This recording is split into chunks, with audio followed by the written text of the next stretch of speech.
Hola, bienvenido y bienvenida a un programa más, un episodio más de análisis de la Z a la A. Antes de comenzar con los temas, tengo que hacer varias confesiones. La primera, anda pa'l carajo. Perdón, pero anda pa'l caramba, debió haber dicho. Y es la cantidad de personas que nos están siguiendo, súper honrada, súper agradecida. Entiendo que todas esos, no sé cuál es el término, de cuando las personas entran y ven el programa, lo que más me ha sorprendido, confieso, son los comentarios. Hay un comentario que, aunque me sorprende, un poco me preocupa, y es: wow, qué bueno ver dos personas que tienen posiciones diferentes, pero entonces, y diferencias, pero se tratan con respeto, hablan de los temas con respeto. Yo creo que nosotros no deberíamos estar sorprendidos porque esta sea la regla, debería ser esta la regla.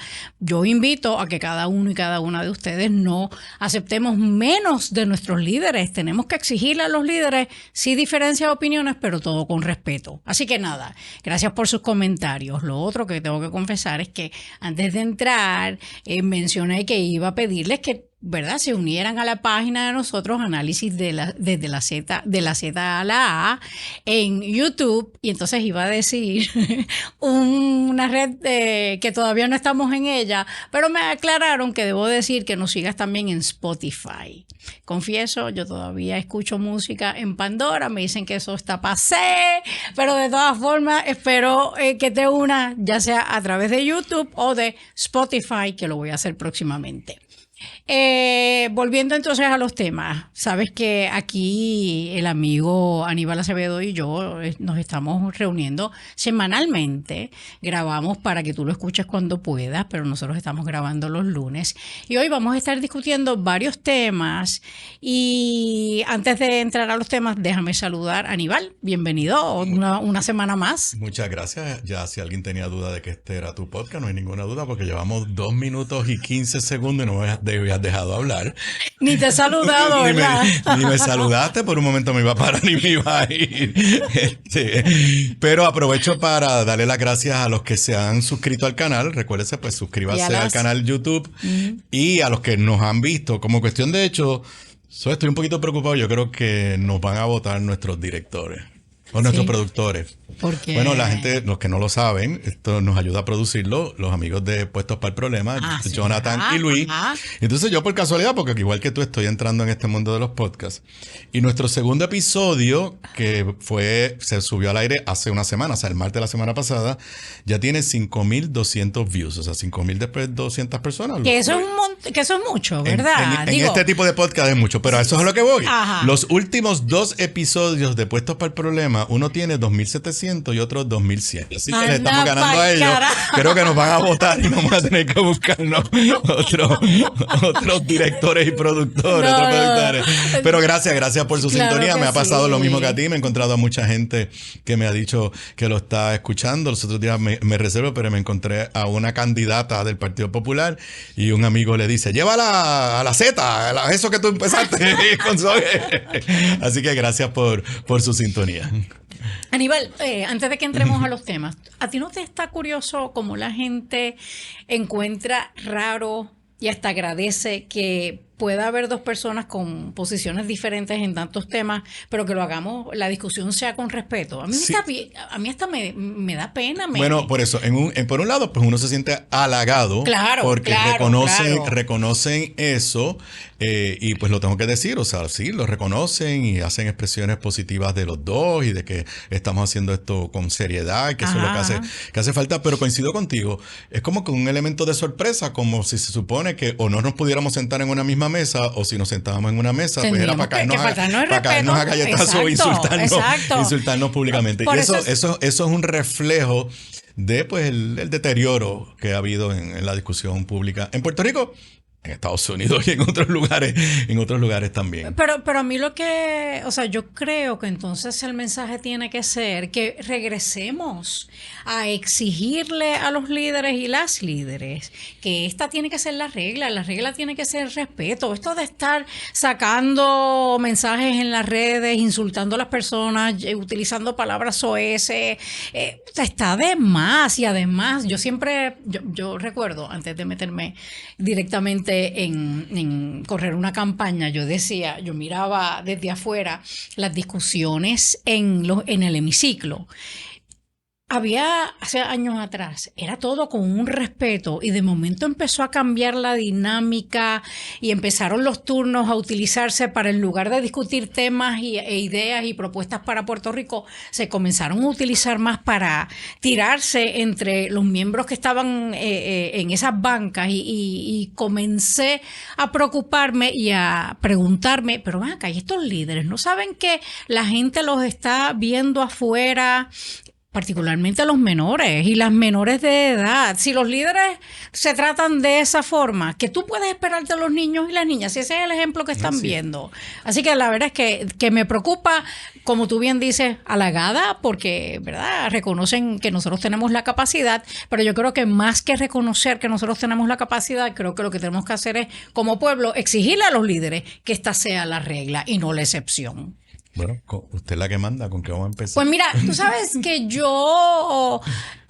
el tema de Kamala Harris se ha convertido en un tema, de hecho, confieso, mañana se supone que el Nuevo Día me saque la columna, bueno, y es sobre... escuchando es hoy. Ay. Porque estamos tranquila. Estamos grabando lunes, pero se pone online, o como le llamen, o se cuelga o whatever, el martes a las 9 de la mañana. Así que entonces, si usted está viéndonos o escuchándonos el martes, busca la columna de Suez, que se supone que te la publique el martes. Se supone que me publiquen mañana martes esta columna, y es sobre ese mismo tema.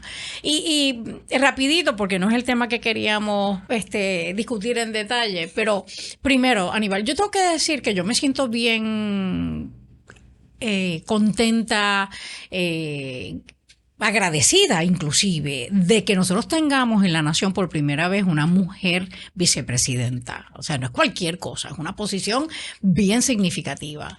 Sin embargo, tengo que decir que ojalá yo le hubiera visto a ella hacer más cosas, ser más contundente al momento de asumir posiciones, particularmente con temas que nos afectan a nosotras, y no solamente a nosotras las mujeres, sino las minorías.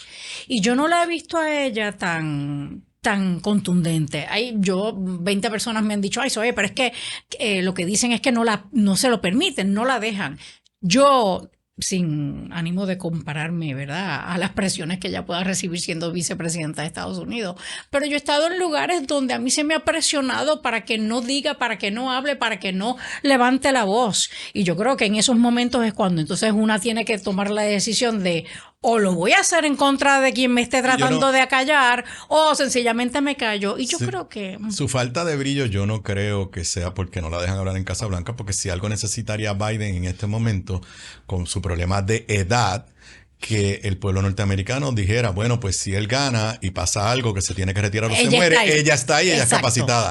Así que yo no creo que es que la Casa Blanca la haya escondido. Yo creo que es que las veces, por ejemplo, ella en un momento temprano en el cuatrienio la mandaron a atender la crisis de la frontera, que es una crisis política seria, es más, probablemente es lo que más le está afectando. Y nadie se acuerda lo que dijo, lo que hizo, Así que yo creo que no ha brillado como se esperaba. Y no sé si vas a decir algo de la visita. Sí, claro. Pero entonces, para cerrar el tema de si... Yo recuerdo cuando ella ganó, conocer niñas que inclusive lloraron de la emoción. Y me parece que le ha faltado. Yo estoy confiada que Biden revalide y que ella revalide, así que yo esperaría, como mujer puertorriqueña, le pediría a ella directamente a Kamala Harris que en esta ocasión, este cuatrienio, sí brille y nos dé el lugar que ella alcanzó para nosotras las mujeres. Con relación a su visita a Puerto Rico, te confieso, en mi columna del martes digo que aunque en esta ocasión yo no estuve entre el grupo que la recibió, yo sí he tenido la oportunidad de estar en un lugar donde llega el presidente de Estados Unidos y escucharle hacer tantas y tantas promesas. Y yo soy demócrata y moriré demócrata, pero este presidente demócrata, Barack Obama específicamente, hizo tantas promesas para con Puerto Rico, y luego cuando llega a la posición, cuando una cree que es el momento de poner poner la acción donde pones la palabra, se quedó bien corto Barack Obama en aquel momento. Así que con la visita de Kamala Harris... decir, eso sí nos puso promesa. Con la visita de Kamala Harris, pues entonces yo pregunto lo mismo. Primero ¿qué le dijo Pedro Pierluisi? ¿Qué le exigió? Si le hizo la lista de las cosas que necesitamos en Puerto Rico del gobierno federal? Y si Pedro, en efecto, el gobernador, en efecto, le pidió y le exigió, ¿cuánto de eso va a convertirse en una realidad para Puerto Rico? Y lo último que quiero comentar, para que entonces comentes, es lo de... Anda pa'l caramba, ¿quién le hizo el calendario a esta vicepresidenta? Porque para mí es vergüenza ajena el que tú, y yo creo en tu enfrentar a quienes no están contigo. Yo creo en darle cara a aquellos que te apoyan, pero también a quienes no te apoyan. Pero cuando tú estás en un lugar donde no te apoyan, lo menos que tú haces es que empiezas a aplaudir como si tú estuvieras de acuerdo con lo que te están diciendo. Tú escuchas, tú respetas lo que te están diciendo y le contestas, pero no te unes ¿verdad? A bailar y aplaudir cuando lo que te están haciendo es criticándote. Es que la plena la puso a bailar, o sea. No, pero en serio, yo creo que fue un error bien horrible de parte de quienes hayan hecho el calendario de ella, y me parece, por lo que escucho, no lo sé, ¿verdad?, con certeza, pero por lo que he escuchado, es la persona esta que tienen en el White House, en la Casa Blanca, que alegadamente es la que trabaja con los asuntos de Puerto Rico, que parecería que no conoce a Puerto Rico, porque el que una entidad sea liberal, crea los principios del Partido Demócrata, no significa que apoyan al gobierno de los Estados Unidos, y eso fue lo que le pasó a ella en una de las visitas que hizo. Mira, yo sobre la visita no tenía mucha expectativa. Estuve en varios programas. El viernes estuve contigo en El Poder del Pueblo, y después estuve en las noticias, y te tengo que admitir que yo mismo ya me sentía que me estaba repitiendo, porque lo único que para mí podía producir noticias importantes para Puerto Rico era si yo hubiera llegado allí y hubiera dicho: señor gobernador, el presidente me dice que le diga que estamos revisando la fórmula de Medicare Advantage. O que se inició el proceso para reevaluar los estimados de los proyectos de María, que usted ha dicho que se hicieron los estimados ante la pandemia y que ahora están demasiado bajitos porque el costo de vida. Pues mire, el señor presidente me ha dicho que el informe, eso se hubiera sido una cosa impactante. Básicamente, pues vino a que hubiera un buen audio o vídeo del gobernador echándole flores a Biden, y que el gobernador tenga para su campaña de primaria y de elección un buen audio de ella echándole flores al gobernador, pero sustantivamente está por verse. A lo mejor puede dar resultado. Yo creo que el gobernador falló en que las cosas que él alega que le dijo en privado, las debió haber dicho en público. Estoy de acuerdo. Entonces estaríamos para el récord. Claro. Se alega que los dos puntos que acabo de decir, que él le pidió lo de Medicare Advantage, que es un punto importante, porque cubre mucha de nuestra población de más de 65 años y además afecta a los proveedores de salud. Tengo entendido, por una nota que leí durante el fin de semana, que eso lo decide el Departamento de Salud de Estados Unidos esta semana. O sea, si de aquí al domingo de resurrección o al lunes que viene vemos una noticia que se revisó la fórmula para compensar a los proveedores de salud en el plan de Medicare Advantage para Puerto Rico, ¿sabes qué? Pedro Pierluisi entonces se puede llevar el crédito y puede decir: di la pelea, vino la vicepresidenta, se lo reclamé y se logró. Si llega el 1 de abril, que es el lunes que viene, y no ha pasado nada, pues la visita no significó nada. Y lo otro, que es más complicado, que no voy a perder el tiempo aquí, tú y yo lo hemos hablado en privado, cómo se revisa esto de los estimados de los costos de los proyectos post-María. Eso es bien complicado, pero el gobernador lo puso en su agenda. O sea, él dijo que le está reclamando que le permitan revisar, porque para que sepan, bien sencillo, si el estimado dice que reconstruir una cancha costaba $2 millones y el estimado se hizo en el 2019, costaba 2 millones, luego ahora con la inflación cuesta 3.5, FEMA no lo puede subir. A menos que se empiece un proceso, que es lo que el gobernador está pidiendo, que no voy a entrar en eso, pero me dicen que burocráticamente y quizás hasta legalmente es bien complicado. Si no hay esos resultados, eso es... Ya dentro de semana y media nadie se va a acordar que Kamala vino a Puerto Rico. Pero yo creo que hay un tercer elemento en las peticiones que yo creo que Pedro le debe haber hecho a la vicepresidenta, y es los requisitos. Porque, y lo menciono en la columna, yo creo que se ha hecho obra. porque tú vas por ahí y tú ves algo de obra. Sin embargo, estoy de acuerdo cuando hay un montón de gente allá afuera que dice, pero ¿y dónde está todo el dinero? Porque cuando tú comparas la cantidad de los millones y millones de dólares que tenemos asignados para reconstrucción en Puerto Rico, vis a vis la obra, en efecto, pues hay una... Y los datos oficiales lo dicen, un % muy bajo. Exacto, hay una diferencia. Y una de las razones, y lo digo porque estuve en Fortaleza cuando esto se comenzó a discutir, cuando era la secretaria de la Gobernación, yo recuerdo reuniones, entre otras personas, con Departamento de Vivienda Federal y Estatal, donde los requisitos que la administración de Donald Trump nos puso a Puerto Rico para poder acceder a esos fondos federales eran tantos que casi imposibilitaba el acceso a los fondos. Así que cuando llega la administración Biden, en efecto, cambiaron algunos de esos requisitos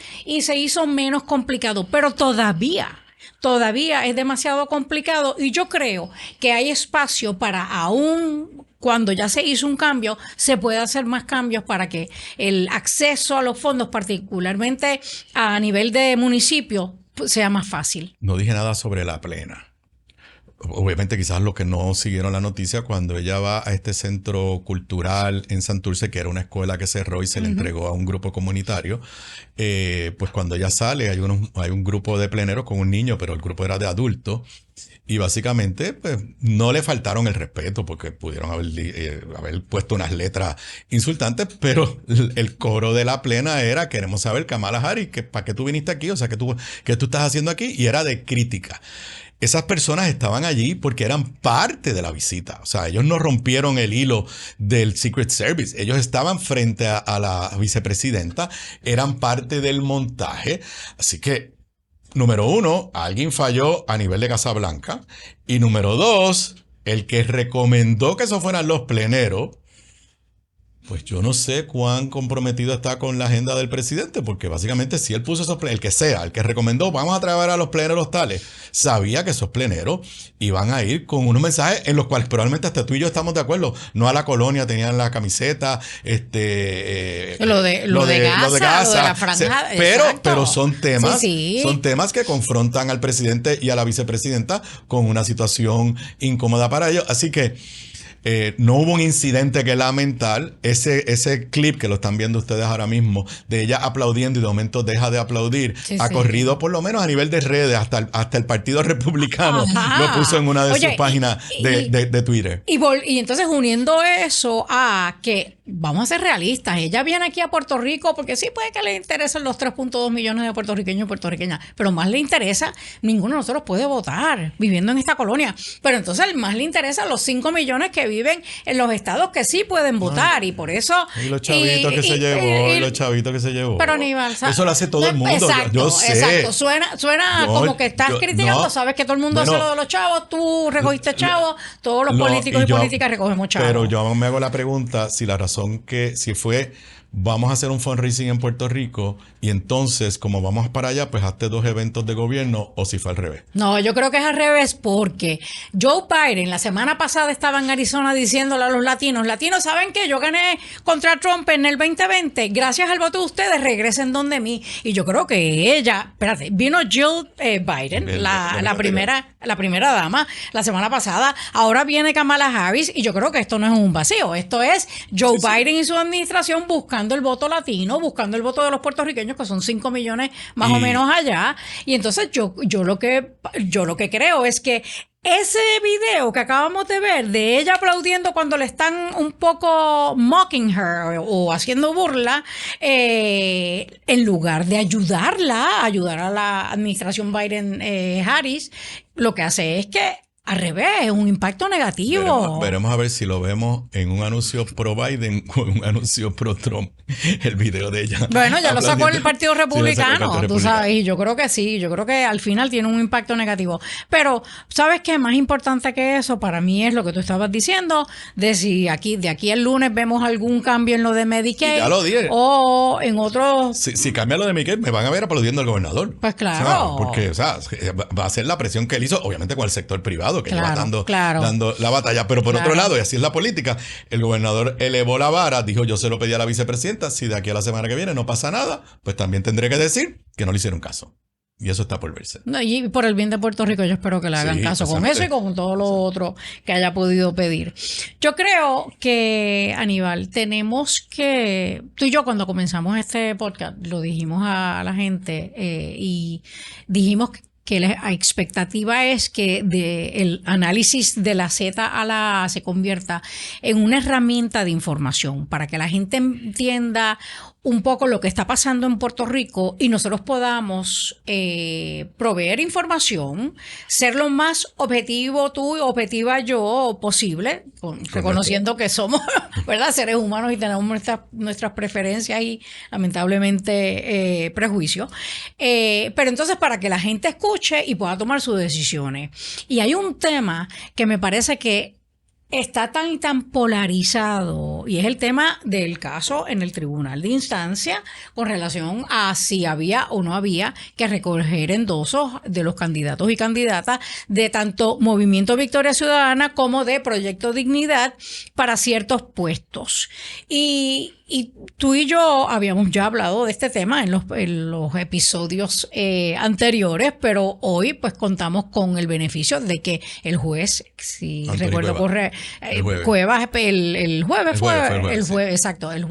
bajó con la decisión de que en efecto sí, los candidatos y candidatas, 9 de Movimiento Victoria Ciudadana, 3 de Proyecto Dignidad, tenían que haber recogido endosos. Entonces yo creo que debemos explicarle a la gente qué fue lo que pasó en ese caso, porque cuando tú escuchas allá afuera, lo que tú estás escuchando por un lado es la gente, obviamente, por ejemplo, los populares que llevaron el caso, fueron los primeros que radican, súper contentos y diciendo sí, esto era lo correcto, pero entonces tú tienes a un Manuel Natal y todo ese grupo de personas que se ve impactada directamente con esta decisión diciendo esto es una barbaridad, esto es producto del bipartidismo, esto no debió haber sido de la forma que es. Así que yo creo que la gente se merece que le expliquemos qué fue lo que pasó. Yo voy a plantear la controversia y quizás entonces podamos discutir un poco la decisión del tribunal. Yo recuerdo cuando he corrido campañas buscar los endosos, y los endosos es que uno tiene, en mis tiempos y en tus tiempos, era llenar un documento que tenía yo no sé cuántas copias, donde la persona que creía o que decidía endosarte, que eso no significa que después va a votar por ti. Que yo creo que es importante. Exacto. Pues la persona uno le llenaba una información básica de nombre, apellido, la dirección, etcétera, el número electoral, whatever, y te firmaba. Y uno recogía endosos porque tú tenías que recoger un mínimo, dependiendo de la posición, para poder estar en la papeleta. En el caso de los candidatos y candidatas de los dos partidos principales, PNP y PPD, se recogen endosos porque nosotros, a mi mejor recuerdo, y tú tienes mejor información de la historia de estos partidos, pero a mi mejor recuerdo nunca hemos utilizado siempre hemos utilizado la alternativa de las primarias, no del proceso alterno, porque en el Código Electoral de Puerto Rico por muchos años ha habido esas dos alternativas, o tú te vas por primarias o te vas por un proceso alterno. Proceso alterno, en términos generales, y me corriges, Aníbal, es que el partido decide cómo va a escoger a sus candidatos y candidatas sin ir a... Que puede ser una asamblea, que puede ser otra primaria, pero en otra fecha. Lo que se les ocurra, obviamente, tiene que cumplir con unos requisitos democráticos. Exacto. Pero sí, el método alterno le da laxitud a los partidos a no ir a la primaria de ley. Solamente para el récord, el Partido Popular en el pasado, y el PNP lo usó para muchas alcaldías, lo ha dejado de usar, y el Partido Popular lo usó para la gobernación para la elección de 1996, la primaria entre Beto Morales, Héctor Luis Acevedo, Marcos Rigau, Beto Morales, fue método alterno. Wow. Después de eso no lo han vuelto a usar. Okay. Y no sé si nos dé tiempo para yo explicar por qué los dos partidos principales han dejado de usar el método alterno. Pero entonces, a diferencia de los dos partidos principales, los partidos emergentes, si le podemos llamar así, están utilizando el procedimiento o el proceso de métodos alternos, que como dijimos, no yendo a primarias. Aquí la discusión que se forma es si esos candidatos y candidatas de esos dos partidos, Proyecto Dignidad y Movimiento Victoria Ciudadana, tenían que recoger o no endosos. La posición de ellos era, no, yo no tengo que recoger endosos porque como yo no voy a primarias, yo lo que voy a hacer es un proceso alterno, pues entonces yo no tengo, utilizar un método alterno, yo no tengo que recoger endosos.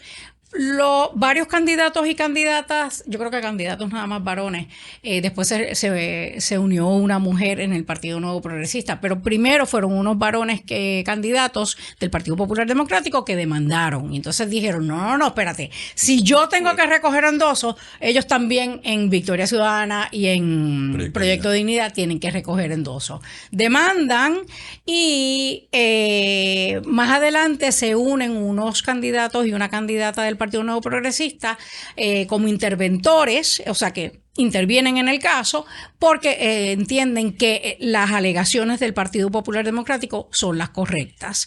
El caso obviamente se ve a nivel de instancia y ahorita explico porque es que voy a resaltar que la única controversia era si era o no necesario el recoger endosos. Yo creo que debieron haber presentado una segunda controversia, pero vamos a eso ahorita. Déjame partir primero de cuál ha sido mi postura y creo que tú también la debes aclarar sobre si en Puerto Rico deben haber más partidos, más candidatos.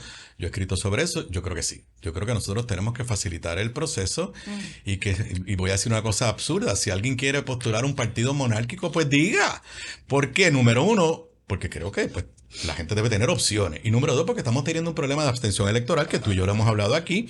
Y yo pienso que en la medida que haya más alternativas, a lo mejor una gente que dice, yo me iba a quedar en mi casa, de momento dice, mira, hay un partido bien de izquierda, me gusta, o un partido bien de derecha, lo cual yo estoy en contra.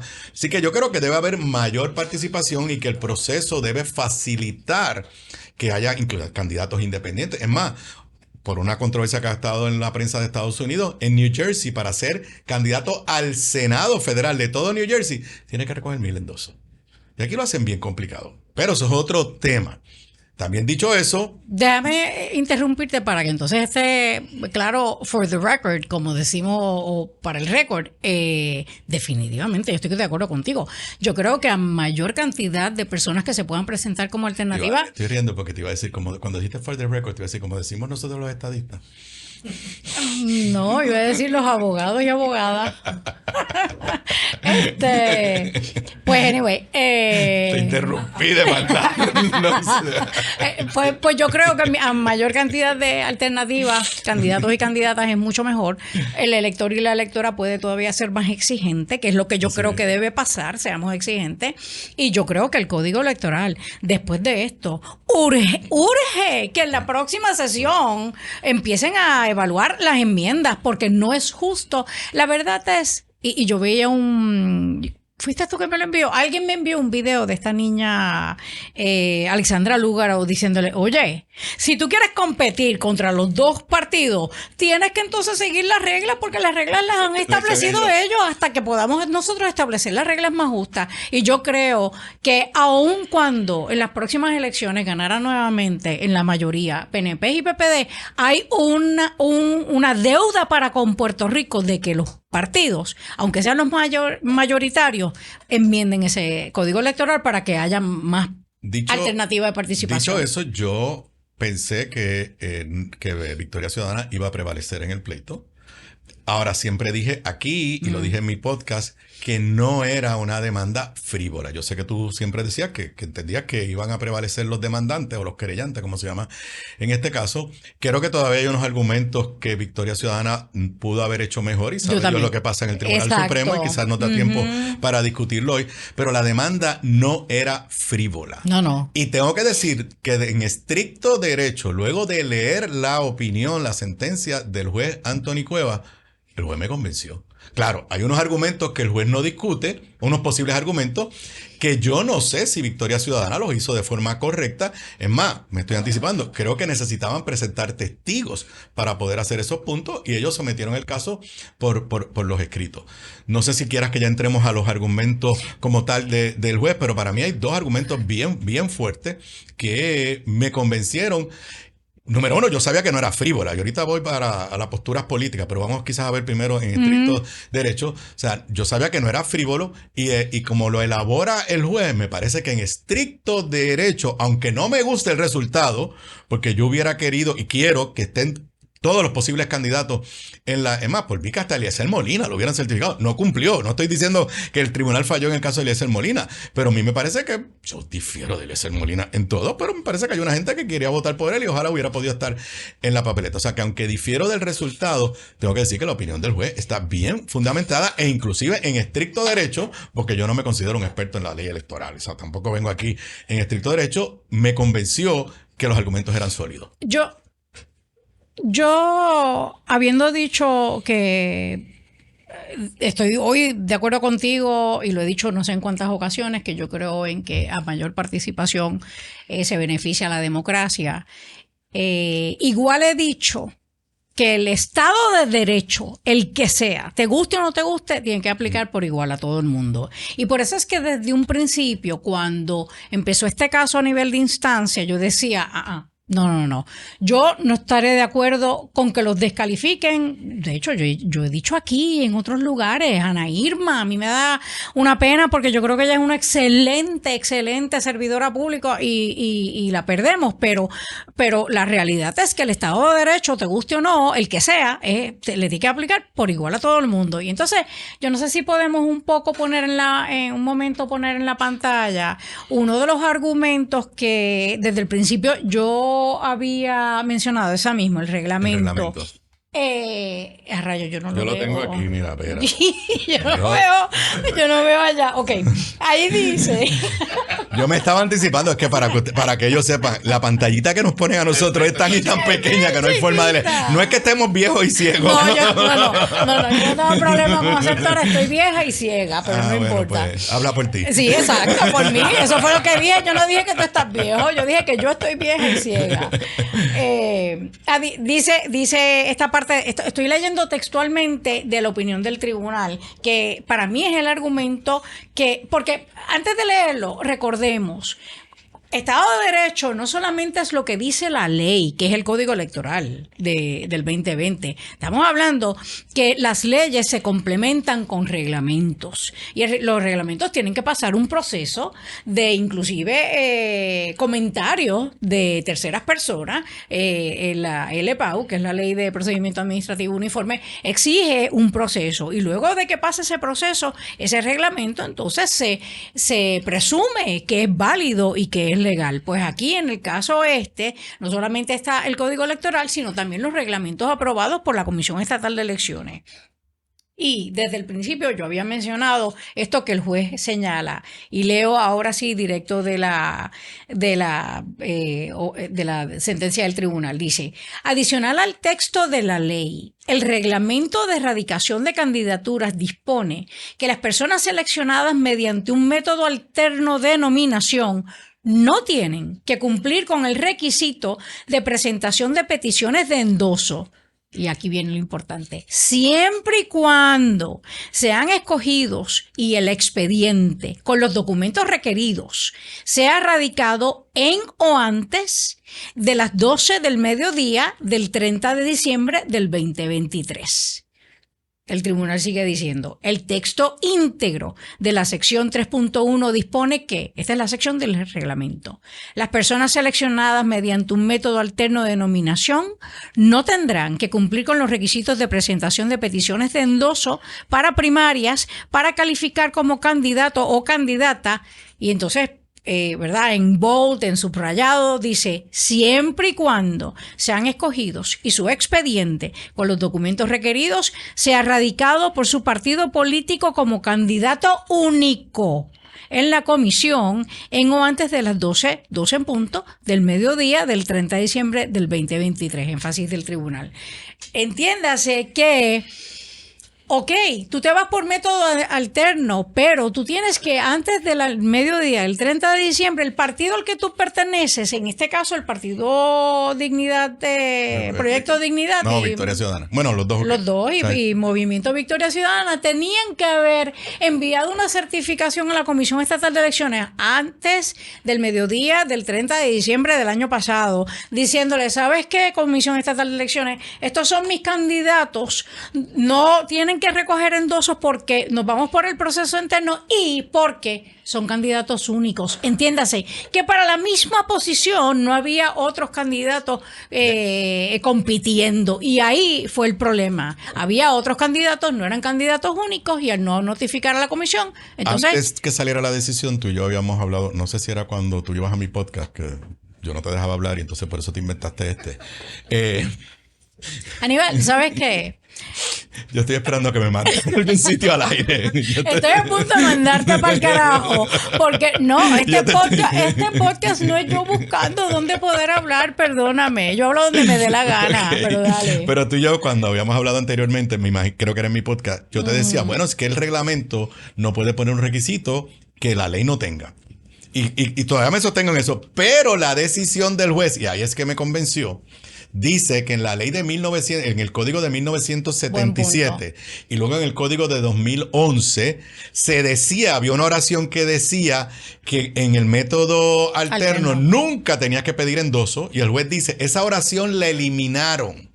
Y si la eliminaron, yo tengo que como juez interpretar que la intención del legislador al eliminar una línea que decía no tienes que coger endoso en ningún momento, es que en algunos momentos tenías que coger endoso. Y te tengo que admitir, como te hablé al principio, que en estricto derecho ese argumento me convenció. Pues claro, y yo creo que es, yo creo que es la combinación de las dos cosas, que en el reglamento lo dice específicamente, ok, tú usas método alterno, no tienes que coger endoso siempre y cuando, dice así textualmente, siempre y cuando, y los reglamentos complementan la ley. Y el segundo argumento es lo que tú dices, cuando tú buscas la intención legislativa, cuando se hace en el 2020 el código electoral, pues si en los códigos anteriores esa frase estaba y en el 2020 la quitaron, pues entonces hay que concluir que entonces sí había que recoger endosos. Hay otro argumento que levanta el juez que es bien técnico de la ley electoral y como dije ahorita yo no soy experto pero conozco un poco y es que para que entiendan, y Zoe habló ahorita de lo que es el método alterno. Si los partidos pueden utilizar el método alterno, si tú haces el método alterno, que en otras palabras, para ser candidato a alcalde de Lajas, no vamos a ir a la primaria, vamos a hacer una asamblea, bla, bla, bla, y van los delegados del Partido Popular y los escogen. Los candidatos que se someten al método alterno están obligados. En otras palabras, tú perdiste en la asamblea del método alterno, después no puedes pedir primaria. Correcto. Pero el código dice que los electores que no participen como candidatos en el método alterno tienen derecho a exigir primaria. En otras palabras, para alcalde de Laja, fuimos yo contra ti en un partido único, no sé cuál sería ese. Tú me ganas, yo no puedo retarte. Después en la primaria. Pero Jonathan dice, yo soy de ese partido, a mí no me gusta Zoe, yo voy a retarle la primaria y tiene derecho. Claro, el juez dice, eso hace sentido cuando el método alterno se hace antes de la fecha de cerrar las candidaturas. Si el método alterno se hace después, como iba a ser Victoria Ciudadana, pues entonces en este caso hipotético, Jonathan diría, a mí no me gustó el resultado del método alterno, pero no tengo derecho a reclamar primaria. Y ese es un argumento que yo no lo había pensado y que el juez lo elabora. Ahora, y por eso digo, yo el único argumento que creo que tenía Victoria Ciudadana, y si ahora puedes poner, bueno, tú querías poner la conclusión, ¿verdad? Sí, yo quería poner la conclusión, porque la resume muy bien. Entonces, hasta aquí lo que el tribunal ha dicho, pero entonces, gracias por prestármelo nuevamente, a rayo, y se me fue, ¿no? Ok, por lo tanto, y ahora nuevamente estoy leyendo textual de la opinión. Por lo tanto, debemos concluir, no de la opinión de la sentencia, debemos concluir que los querellados son aspirantes según establecido por el Código Electoral y ambos reglamentos y que por lo tanto debieron haber presentado las peticiones de endosos requeridas para los puestos que estos interesaban aspirar. Esta es la parte que a mí más me impacta. Resolver de otra forma sería contrario a las disposiciones del Código Electoral. Aunque este tribunal, y ahí yo me uno, aunque este tribunal entiende que las contiendas políticas se deben resolver en las urnas, el colegio electoral no permite otra cosa que no sea lo que hemos ya expresado en nuestro análisis. Y entonces ella sigue hablando de la diferencia que tú dijiste de los códigos electorales que incluían antes esa frase, ahora no lo incluyen. Lo que quiero decir es que es verdad, el mismo juez de instancia está diciendo, oye, a mí me gustaría poder decir, no, que compita todo el que compita y que sean las urnas, que sean los electores y las electoras quienes decidan. Pero cuando hay un Estado de Derecho, entiéndase la ley, los reglamentos, que exige otra cosa, no aplicarlo sería no tratar a todo el mundo de la misma forma. Y aquí es donde yo quería, cuando al principio empecé a decir que yo no entiendo por qué Victoria Ciudadana, yo no entiendo por qué Proyecto Dignidad no presentaron en su respuesta a la querella, no presentaron esto de que, porque la posición de ellos fue no hay que recoger endosos porque utilizamos método alterno. Yo no entiendo por qué no pusieron en la alternativa ese requisito de recoger endosos. Es inconstitucional, porque cuando tú vas a la Constitución, nada dice de recoger yo soy de los que creo, endoso. Yo soy de los que creo que todo eso que está en la ley de que tienes que hacerte la prueba de drogas y entregar las planillas, que todo eso es inconstitucional, pero nadie lo ha Pero por eso, pero si lo hubieran levantado, porque sin levantarlo el juez no puede motu propio, entonces mirar pero si es hay otro argumento, y ahí sí me puedes poner el que habíamos dicho de acciones de la Comisión Estatal de Elecciones. Ok, ese mismo. El juez, cuando hace las determinaciones de hecho, va a cada uno de los querellados y dice: la querellada Ana Irma Rivera Lacén presentó su intención de candidatura por el movimiento Victoria Ciudadana al puesto de comisionada residente y cumplió con todos los requisitos de presentación de documentos en o antes del 2 de enero. En la plataforma de 100, que es la plataforma de la comisión, la Comisión Estatal de Elecciones le notificó que su solicitud de intención había sido aceptada por la comisión. Además, la agencia le notificó y presentó en dicha plataforma que, y cita textual del juez, si su partido ha sido escogido por el método alterno de selección según el Código Electoral de Puerto Rico de 2020, no es requisito presentar peticiones de endoso si su partido se ha acogido. No dice si su partido se ha acogido y usted es candidata única. Entonces, yo creo que Victoria Ciudadana pudo hacer un mejor argumento de que ellos fueron inducidos a error por la propia comisión. Lo que pasa es que eso requería presentar evidencia, sentar a la presidenta de la comisión o al que sea. ¿Qué quiere decir esa oración? Y entonces ahí había una controversia de hechos, de la cual después se podía llegar a una conclusión de derecho. Por eso. O sea, pero tú no puedes plantear esto ahora en apelación. No. Las cuestiones de hechos no las puedes plantear en apelación. Yo creo que ellos lo plantearon como una cuestión de derecho y no de hechos. Yo creo que ellos plantearon eso, el juez no lo discute, no sé, porque yo no he visto las alegaciones y no me he puesto a mirar el expediente. Pero yo creo que ahí hay una salida, como yo quisiera ver los que puedan correr. Ahora, dicho eso, Zoé, ¿y por qué rayo? Victoria Ciudadana, especialmente porque en el caso de Proyecto Dignidad es un candidato del distrito. Victoria Ciudadana se queda sin candidatos nacionales, estatales. No tiene candidato a la gobernación porque es un candidato de agua, van a respaldar a Juan Dalmau. Tenían una candidata por todo Puerto Rico, comisionada residente, eliminada. Y tenían 2 candidatos por acumulación a la Cámara y 2 candidatos por acumulación al Senado. Pero es que pierden las franquicias, ese es el peligro principal. A eso vamos ahorita, La postura política de Victoria Ciudadana desde el principio fue: esto es frívolo y esto es el bipartidismo.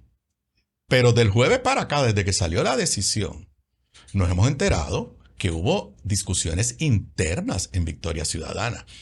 Se ha dicho públicamente, y a mí me lo han dicho privadamente, que Ana Irma Rivera Lacén levantó a lo interno y dijo: yo creo que necesitamos endoso. Entonces, si ahora sabemos que hubo unas discusiones internas, legales, si hacían o no hacía falta endoso, y que había líderes como Ana Irma Rivera Lacén que argumentaban que hacían falta los endosos, ok, decidieron que no hacía falta, pero ¿cómo vas a decir que es frívolo? Eso no es lo que hacen los partidos tradicionales.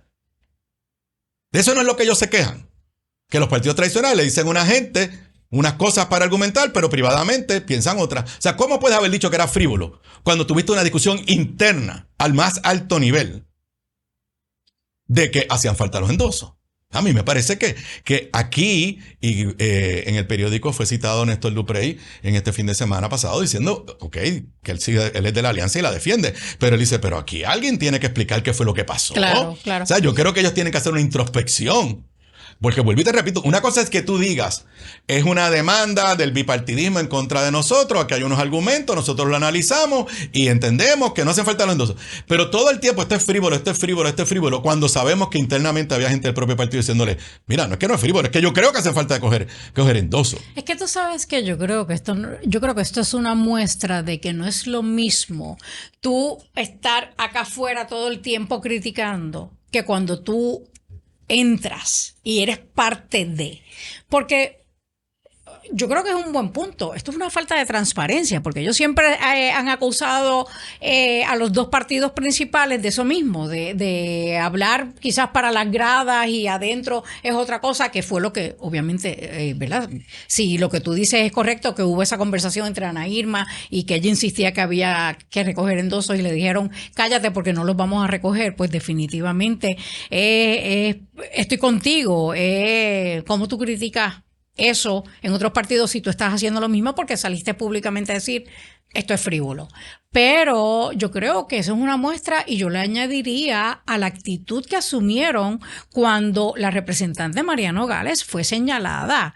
Porque cuántas veces, si hubiera sido eso que le señalaban a María Nogales, si hubiera sido un PNP o un PPD o una, la reacción de ellos hubiera sido sáquenla, no puede estar ahí, esto es corrupción. Pero como era uno o una del partido, pues ellos no asumieron una posición completamente diferente. Lo que estoy tratando de decir es que cuidado con que estos partidos emergentes en verdad sean tan diferentes a lo que los partidos principales se les acusa. Y hay algo que tampoco entiendo. Ellos postularon candidatos de agua y explicaron que como no los dejaron hacer que yo también creo que se debe cambiar el código, que tú puedes aparecer, como sucede en Nueva York, en muchos lugares del mundo, que te permiten aparecer en la papeleta de un partido y la misma plancha en la papeleta de otro partido, los partidos coaligados, o sea, pero no se lo permitieron, fueron al tribunal y no ganaron. Entonces, ¿por qué es que el PIB pone un candidato de agua para comisionado residente y Victoria Ciudadana pone un candidato de agua para gobernador? Porque, y lo dijeron públicamente, claro, iban a que ellos apoyarse. Tenían dudas de que si dejaban ese espacio en blanco los iban a descertificar, que aunque ellos creían que eso no era razón para descertificarlos, y yo estoy de acuerdo que eso no es razón para descertificarlos, pero me puedo equivocar como me equivoqué ya en la anterior, pero para ir a la segura iban a postular candidatos de agua. En otras palabras, ahí había una duda legal y se fueron a la segura. En caso de duda, saluda. ¿Por qué rayos, si había una duda legal aquí, no hicieron una de dos cosas? Vamos a hacer la asamblea el 1 de diciembre, como hizo el PIB, antes del 30 de diciembre, y se acabó el evento. El que salió ya se certifica como candidato único y no hay problema. O, ¿cuánto le hubiera costado a Ana Irma conseguir 1,000 endosos, 1,000 y pico endosos? O sea, era una tontería. Entonces yo digo, ¿cómo es que en el otro ellos mismos dicen, yo no creo que me pueden descertificar si solamente postulo un candidato a gobernador y no postulo candidato a Washington? Pero como hay la duda, lo voy a postular. Oye, cogieron fuego de que estaban postulando candidatos de agua. Que es muy cierto. Cogieron fuego, de hecho, pero dijeron, sí. Lo estamos haciendo. Entonces, en esto otro... Porque, o sea, y yo creo que más allá de que sigan litigando, más allá de que hagan piquete, más allá que ahorita debemos hablar cómo manejan esto políticamente, porque se pueden también convertir en la víctima. Pero más allá de eso, yo creo que hace falta una explicación de por qué actuaron de esta forma cuando el récord era claro que había un alto riesgo de que esto pasara. Yo creo que eran 3 cosas las que ellos podían hacer.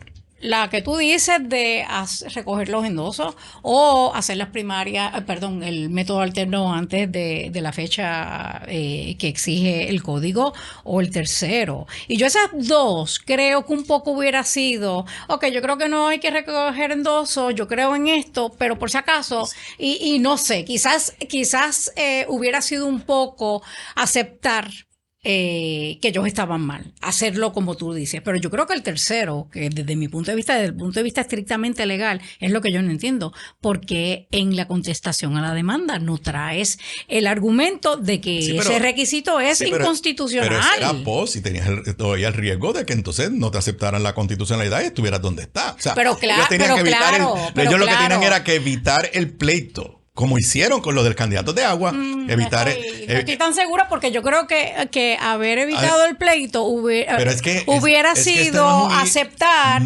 que estoy mal cuando interpreto que no tengo que recoger endoso. Nos hubiéramos enterado, esto no hubiera sido un issue. Si ellos en octubre hubieran dicho, vamos a hacer el método alterno el 1 de diciembre, como hizo el PIB, no estaríamos ni discutiendo esto. El año pasado, el cuatrienio pasado, ellos hicieron la asamblea en febrero, pero era el código viejo. Exacto, sí. Y por eso lo cogieron endoso. Pero la ley cambió. O sea, este issue solamente surge porque unos populares demandan en febrero. Ajá. Si nadie estuviera... O sea, lo que te quiero decir es, si hubieran hecho la asamblea en diciembre, no había ninguna discusión de que... Pues la hicieron. Bueno, como pasó con el PIB. Pues por eso te digo. O sea, que hacerla después era el riesgo altísimo y la única forma, si la querían hacer en febrero, era decirle a los candidatos, coge los endosos. Es más, estoy casi seguro que se hubieran caído muchos de los candidatos. Porque no tengo la capacidad de coger los endosos. Contigo. Ahora, hay unos rumores de lo que está pasando al interno de Victoria Ciudadana, que yo creo que hay mucho de eso. O sea, Victoria Ciudadana surge como una combinación, yo te diría que más o menos de 3 fuerzas. La gente que en el 2016 había votado por Lugaro, que aunque no tenía una estructura partidista, nos sorprendió. Los populares que se fueron, que básicamente los dirige Natal, que se llevó populares en el 2020 y nadie lo puede negar. O sea, hay populares que están en negación todavía, no lo pueden negar. Y el Partido del Pueblo Trabajador, que básicamente su figura es Bernabe. Esos 3 grupos se fue llegando más gente. Eso es lo que es Victoria Ciudadana. Entonces, Lugaro se fue. Y nadie puede negar que la salida de Lugaro ha debilitado el movimiento bastante. Sí. Entonces, básicamente queda la estructura de Natal y la estructura del Pueblo Trabajador. Y lo que está corriendo es que muchas de las decisiones, incluyendo esta, las tomó o las dominó el grupo del Partido del Pueblo Trabajador. Es más, la comisionada electoral que tomó esta decisión fue la comisionada electoral del Pueblo Trabajador en el 2016. Okay. Y ahí hay unas luchas internas que si no las atienden rapidito, porque ya... Obviamente, bueno, tú sabes que Puerto Rico... Yo no sé si ellos están a tiempo de hacer algo, porque yo creo que este cantazo del tribunal va más allá de que Ana Irma no pueda correr, de que los otros candidatos no puedan correr. Pero si corre, tiene que correr bajo el PIB. Sí, pero estoy hablando de que no pueden correr bajo este partido. Yo creo que esto tiene un impacto y yo, ¿verdad? Nos estamos quedando sin tiempo, pero yo creo que esto pudiera tener un impacto más allá, porque pudiera ser que estos partidos, porque dejan de tener, y entiendo que es el código electoral que exige, que tú tienes que tener por lo menos un candidato o candidata para la gobernación, una candidata para comisionada residente, un candidato para por acumulación, Senado y Cámara. Y creo que el 50% de los alcaldes y alcaldesas, el 50% de los municipios. Sí. Así que si tú no tienes eso, pierden la franquicia y entonces eso es lo que le va a pasar porque Proyecto Dignidad Victoria Ciudadana se quedó sin comisionada residente, sin candidato o candidata.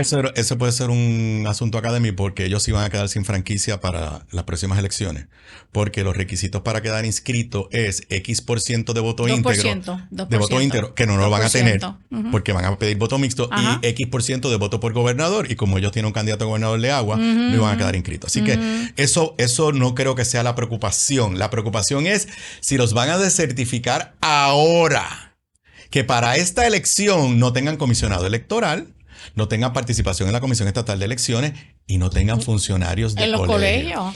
Yo no creo que eso va a pasar. Yo no creo que haya un tribunal que haga eso. Y además, me parece que si el Partido Popular o el PNP... Pero yo no creo que ni tan siquiera el Código Electoral establece eso para certificarlos ahora. Pero esa es la razón por la que pusieron el candidato de agua. Esa fue la explicación que dieron. O sea, Victoria Ciudadana sabe que se va a tener que inscribir después de las elecciones porque no va a cumplir con el código, porque no va a tener votos íntegros y no va a tener votos para gobernador. Ajá. Ellos lo sabían. Ese fue parte del acuerdo de la alianza. Y me imagino que parte del acuerdo es que el PIB los va a ayudar a inscribirse después de las elecciones.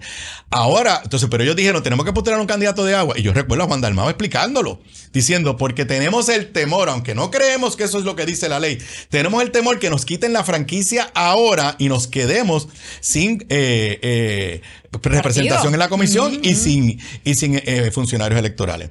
Yo no creo que eso va a pasar. Creo que sería un error del Partido Popular o el PNP si ahora vienen y elevan ese issue. Me parece que sería un error porque los van a convertir nuevamente en víctimas. Yo, aunque estoy de acuerdo contigo que pone a Victoria Ciudadana en una posición bien incómoda, yo creo que a Juan Dalmau no le hace tanto daño. Primero, porque lo hicieron correctamente. Exacto. Eso es lo irónico. Yo creo que esto es una alianza donde uno de ellos se aseguró, una de las partes de la alianza se aseguró de cumplir con todo, de cuando hubo dudas saludaron, están listos para ir a las elecciones y ellos no les impacta de ninguna forma esto que está pasando. Lo que creo que ellos van a ir a apelación pero obviamente lo que tiene que hacer el PIB, saca a su candidato de agua de comisionado residente, pone a Ana Irma, esa es una decisión institucional del partido. Ya por ahí estoy escuchando argumentos, pero que entonces ella fue electa por el Victoria Ciudadana, entonces tiene que renunciar a Victoria. Mire, todo eso es académico. El Tribunal Supremo de Puerto Rico, en el caso de Peñacló, resolvió, Peñacló ganó un escaño en el Senado siendo popular, después se hizo PNP, y el Tribunal Supremo decidió, pues el escaño le pertenece a él y no importa lo que él haga. ¿Cómo lo manejan? Es un asunto político interno. Si vuelvo y repito, si alguien ahora también se va a poner a tratar de impugnar de que Ana Irma no pueda estar en la papeleta del PIB, pues me parece que eso puede tener unas consecuencias diferentes. Que me lo han dicho alguna gente. Los populares descontentos que a lo mejor estaban pensando votar mixto por Juan Dalmau o votar mixto por Ana Irma, ahora van a brincar completo y votar por el PIB. Desconozco. Pero ese es uno de los argumentos que he escuchado. No es lo mismo decirle vota mixto que ahora decirle, bueno, pues tienes que votar bajo la papeleta completa. Yo esperaría que muchos de los candidatos, de los electores en cada uno de los dos partidos se mantenga fiel a su partido, los independentistas con el partido independentista, aunque estén dispuestos a darle el voto a algunos candidatos y candidatas del movimiento. En el primer episodio que había que votar mixto. Claro que sí, pero yo creo que aquellos que yo creo en el voto mixto, definitivamente. Pero de todas formas, yo me tengo que ir.